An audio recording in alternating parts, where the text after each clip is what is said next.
Bien, on est parti pour une nouvelle vidéo de réaction. Alors, aujourd'hui, on va analyser 5 secrets de l'autodiscipline pour transformer votre vie, même quand vous n'êtes pas motivé, de David Lefrançois. Eh ben David, j'ai hâte de voir ce que tu nous proposes. Est-ce que vous êtes déjà fixé un objectif? On s'est tous fixé des objectifs. Et si vous êtes honnête avec vous-même, c'est pas tant le manque de savoir ou le manque de temps qui vous a freiné, mais la difficulté à vraiment vous y mettre. Alors, ce blocage-là, c'est ce qu'on appelle l'autodiscipline. Et en fait, Hmm, alors, le blocage qu'il parle, ce n'est pas réellement l'autodiscipline. Le blocage qu'il est en train de parler, c'est le fait de procrastiner, c'est le fait de ne pas avoir de motivation, c'est le fait de simplement avancer. L'autodiscipline va être tout simplement un processus qui va te permettre d'avancer. C'est un processus qui va te permettre de te auto-régulariser. C'est-à-dire que tu n'es pas motivé, tu n'as pas envie d'aller de l'avant, mais cette autodiscipline va te permettre de te pousser. Donc ce n'est pas réellement ça qu'on appelle l'autodiscipline. Là, ce qu'il est en train de dénoncer, c'est bien plus une procrastination, une paresse, un manque de motivation. c'est ce qui bloque et ce qui vous empêche de réussir. Et c'est la discipline qui vous pousse à aller à la salle de sport. Pas juste une fois, mais de façon régulière, justement pour obtenir des résultats. Alors, est-ce que Alors, encore une fois, il y a une nuance entre les deux. L'autodiscipline, c'est vraiment le travail qu'on va fournir pour nous-mêmes. C'est-à-dire qu'on a des projets, il va falloir qu'on soit autodiscipliné pour ces projets. Exemple, prenons cet exemple de ça. Le fait qu'on aille à la salle, on doit être autodiscipliné.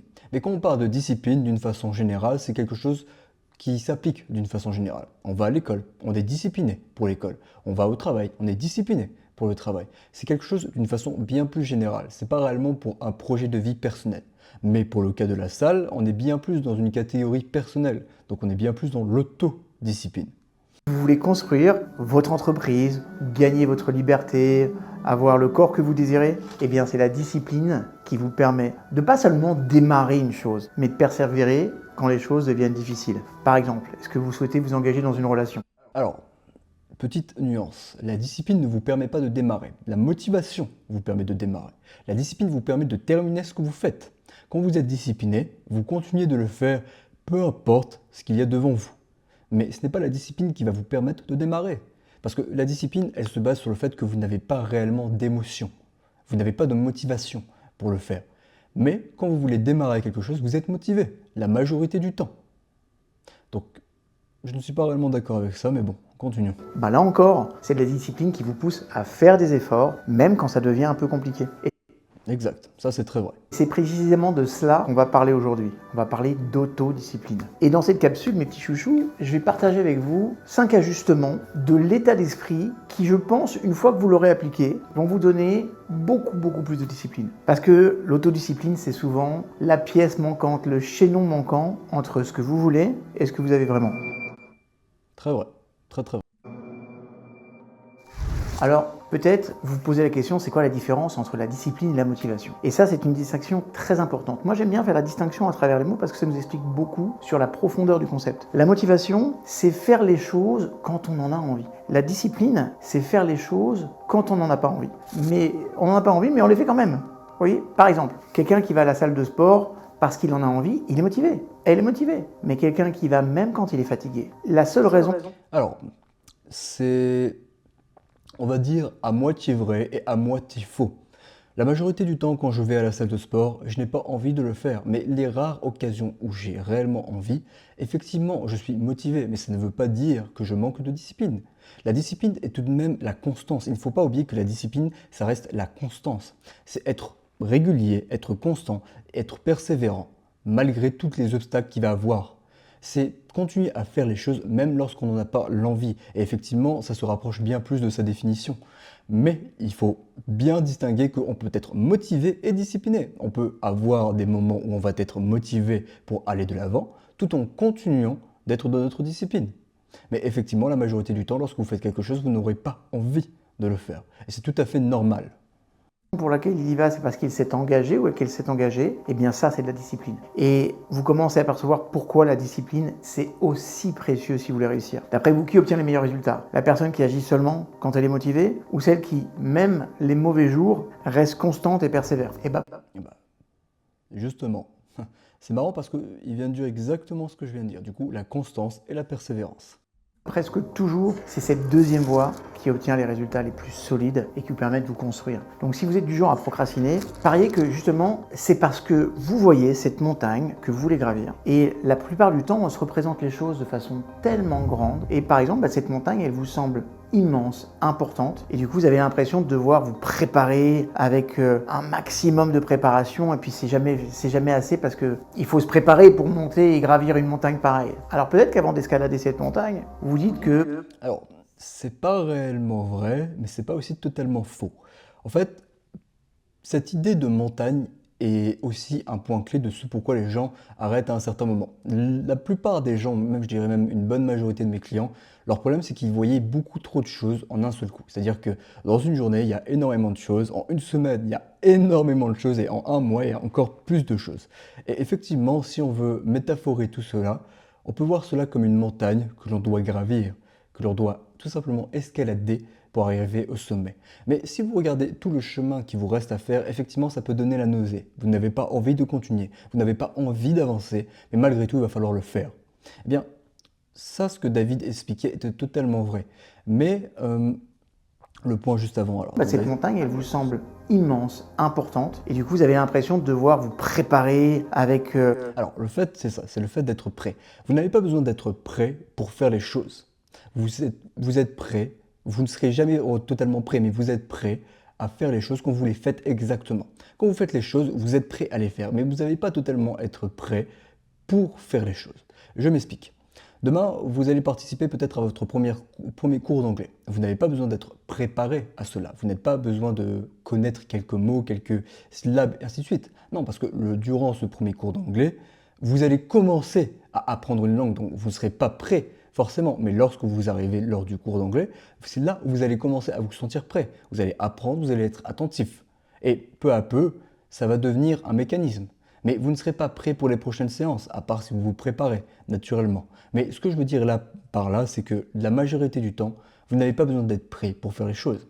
Vous allez à la salle, vous n'êtes pas prêt à faire toute votre séance. Enfin, vous n'êtes pas prêt à avancer comme il le faut, mais pourtant vous allez le faire. Et c'est là où il y a une distinction importante. Vous n'avez pas besoin d'être prêt pour faire les choses.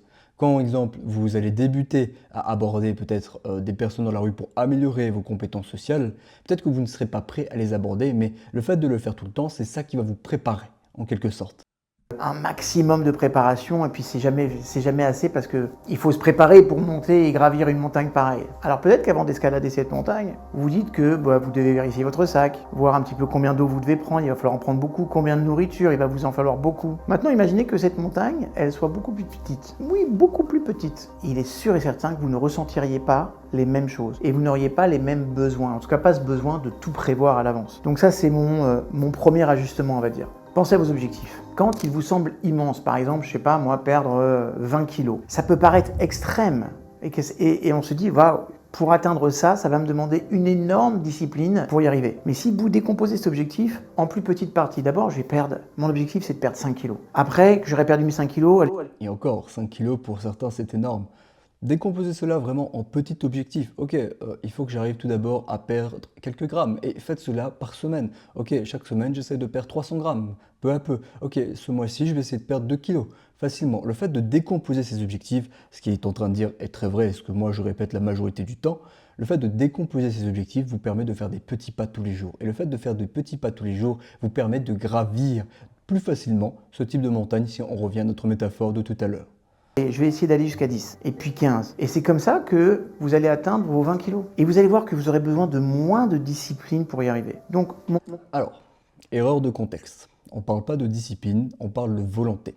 La volonté est une force mentale qui s'épuise malheureusement. Le fait de se dire, ok, je vais arriver à un certain stade et avancer et se dire, ah, je veux arriver à 20 kilos rapidement, ainsi de suite, vous allez user de votre volonté. Et le fait de décomposer cet objectif, eh bien, vous allez moins user de votre volonté parce que la majorité du temps, vous ferez simplement des petits pas. Ce qui fait que votre volonté, elle sera beaucoup moins épuisée. La volonté, attention, c'est une énergie qui est épuisable très rapidement. Et lorsque vous n'avez plus de volonté, vous êtes KO.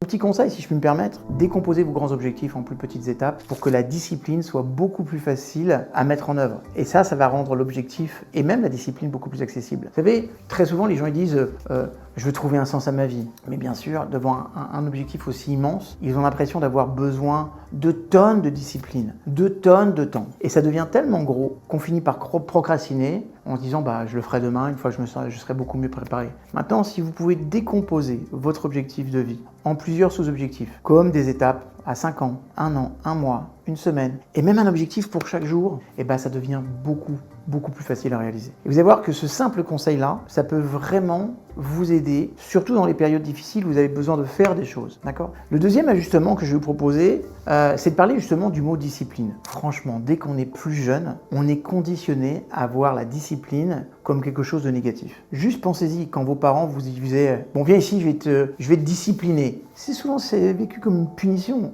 Okay ? Ce recadrage qu'on va faire là maintenant, ça va tout changer. La discipline, ce n'est rien d'autre que le fait de se montrer pour soi-même qu'on prend soin de soi. Très vrai, extrêmement vrai. Quand vous allez à la salle, c'est pour ça que je j'aime pas vraiment ce mot de discipline, mais ce mot d'autodiscipline. Parce que le mot autodiscipliner, ça veut dire que vous allez vous régulariser. Quand vous allez à la salle, vous le faites pour qui? Vous le faites pour vous. Lorsque vous prenez soin de vous, lorsque vous mangez bien, lorsque vous travaillez sur le projet, vous le faites pour qui la majorité du temps? Eh bien, vous le faites pour vous.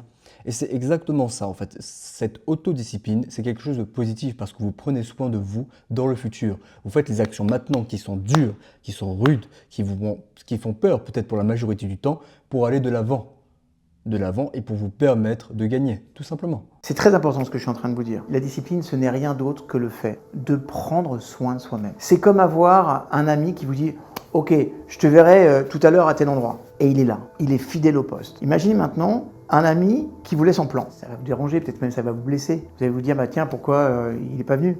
C'est la même chose avec vous-même. Quand vous vous dites que vous allez faire quelque chose et que vous ne le faites pas, vous brisez cette forme de confiance que vous avez en vous. Vous voyez ce que je veux dire? Moi, j'ai remarqué que la discipline, c'est souvent perçu de manière très intense. On parle de forcer, de se battre, mais moi je pense qu'une vision beaucoup plus saine, c'est de voir la discipline comme un choix. Vous ne devez rien faire, vous choisissez de le faire. Il n'y a pas de devoir, je choisis de le faire, je choisis de faire mon sport parce que c'est bon pour moi. Par exemple, je ne suis pas obligé d'aller à la salle de sport, mais je choisis d'y aller. Alors, bon, là, il faut nuancer. Il y a deux types d'autodiscipline.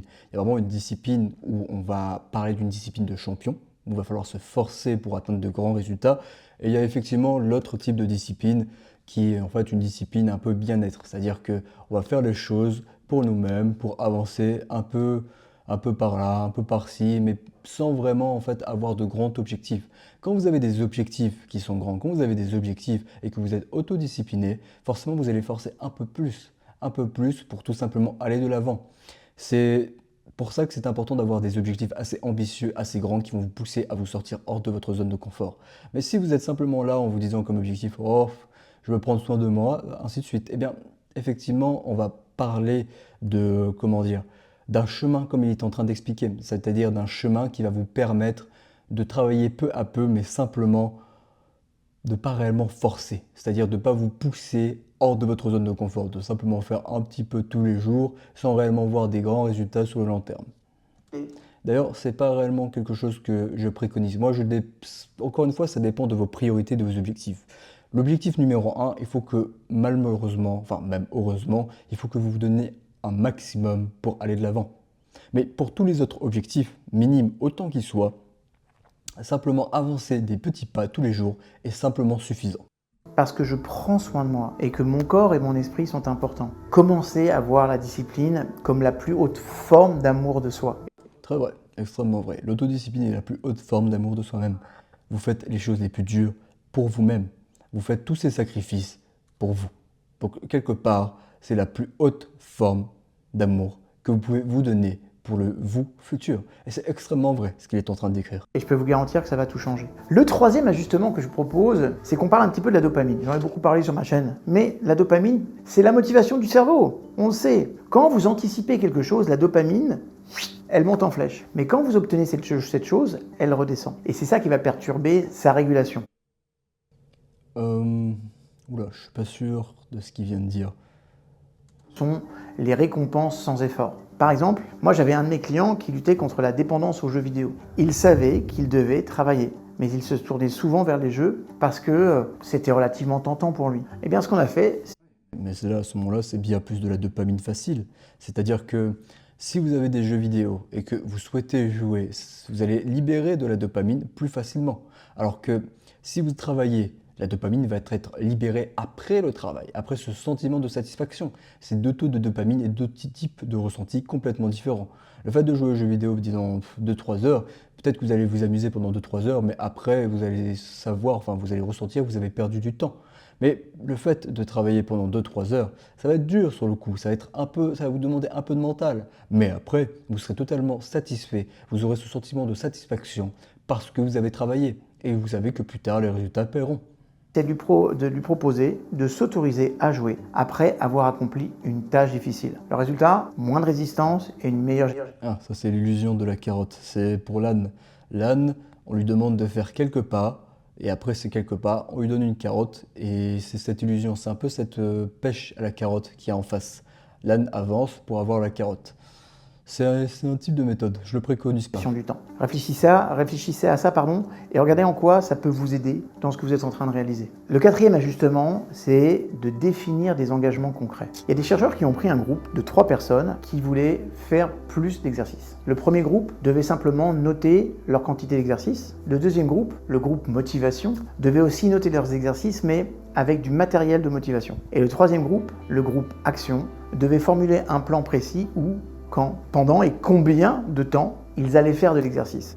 J'imagine que le deuxième groupe a certainement plus marché, mais le troisième groupe a certainement eu le plus de résultats sur le long terme. Bon, vous aurez compris les résultats, hein. Près de 3 fois plus de succès pour le groupe 3 par rapport aux autres groupes. Noter où et quand on va faire quelque chose augmente nos chances de réussite. Exactement, la planification, le fait d'avoir déjà un plan, le fait de savoir exactement où est-ce que vous allez et qu'est-ce que vous devez faire pour arriver à cet objectif, eh bien ça va vous donner bien plus, enfin ça va vous donner surtout une marge de progrès bien plus grande que vous ne le pensez. Le fait d'avancer, de savoir exactement vers quelle direction aller et que quand vous êtes arrivé, eh bien vous êtes beaucoup plus heureux et ça vous permet, ça vous motive encore plus d'aller de l'avant. Vous êtes motivé et vous êtes encore autodiscipliné. C'est dans le même processus. Puis le cinquième et dernier ajustement, c'est la question que vous devez vous poser. Pourquoi cette résistance existe-t-elle ? Pourquoi finalement j'ai le désir de ne pas faire cette chose-là ? Si vous avez parfois l'impression que vous avez besoin de discipline, c'est peut-être pas un manque de discipline, mais un signe que ce que vous faites n'est peut-être pas aligné avec ce que vous voulez vraiment. Et ça, c'est important de le notifier et d'en avoir conscience. Parfois, il ne s'agit pas de vous forcer à tolérer plus, mais de prendre en compte que cette résistance, elle essaie de vous dire quelque chose. Toutes ces différentes choses, ces différentes phases vont vous permettre d'intégrer et, je le pense, de réagir peut-être différemment à votre discipline. Parce que c'est juste quelque chose d'essentiel. Écoutez-moi bien, rien ne résiste à la discipline. Je vous donne un dernier petit point qui est l'un des points que je mets dans mon prochain bouquin qui sort en début d'année prochaine. C'est un livre sur le mindset. Et à chaque fois, je parle d'un modèle que j'appelle le modèle RIP. RIP, c'est quoi ? Vous savez, RIP, c'est quand on dit, quand on regarde dans les séries américaines, RIP, ok, CJ, si, voilà. En clair, si tu fais pas ça, t'es mort. Pourquoi ?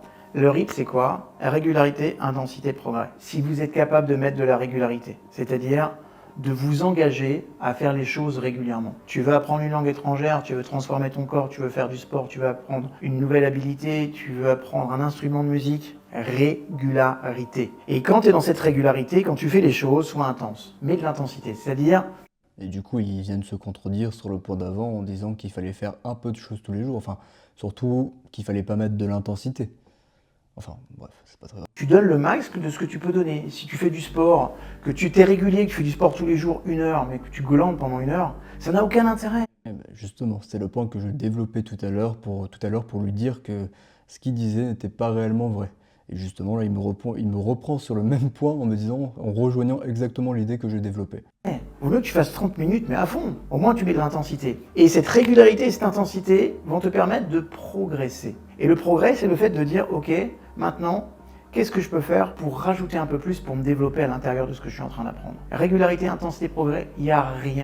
Alors, tant que vous êtes régulier, vous progressez. Tant que vous faites quelque chose de plus que vous avez fait par rapport à hier, vous progressez. L'intensité, encore une fois, ça va dépendre de votre, on va dire, alors moi j'appelle surtout ça des phases de vie, mais il y a des phases de vie où vous allez être beaucoup plus intense, il y a des phases de vie où vous serez beaucoup moins intense, et c'est comme ça. Le point crucial que vous allez devoir regarder toute votre vie, c'est votre régularité. L'intensité, malheureusement, ça dépend des personnes, d'accord? Ça dépend des profils, ça dépend de beaucoup de choses et de beaucoup de facteurs.